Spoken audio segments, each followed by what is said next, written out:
বিশালাকার মার্কিন রণতরী বনাম খুদে ইরানি স্পিডবোট। লড়াইটা অসম মনে হলেও হরমুজ প্রণালীর জল আজ বলছে অন্য এক ইতিহাস। ডোনাল্ড ট্রাম্প যখন পেন্টাগনের দম্ভ নিয়ে ইরানকে গুঁড়িয়ে দেওয়ার হুমকি দিচ্ছিলেন, ঠিক তখনই সাগরে নীল জল চিরে ধেয়ে এলো ইরানের মস্কোইটো ফ্লিট। পাহাড়ের রহস্যময় গুহায় লুকিয়ে থাকা এই খুদে ঘাতকরা আজ মার্কিন নৌবাহিনীর জন্য এমন এক দুঃস্বপ্ন যার কোনো উত্তর নেই ওয়াশিংটনের কাছে। গল্প নয়, নিরেট বাস্তবতা।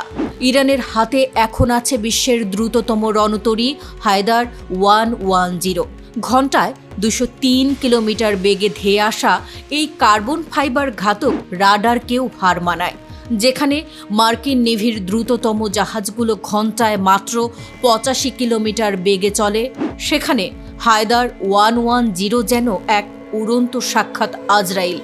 1 বছরেরও বেশি সময় ধরে নিখুঁত প্রস্তুতি আর গত 40 দিনের অসম যুদ্ধে ইরান প্রমাণ করেছে বিশাল রণতরী নয়, সাগরে রাজত্ব করতে প্রয়োজন কেবল অদম্য গতি আর নিখুঁত নিশানা।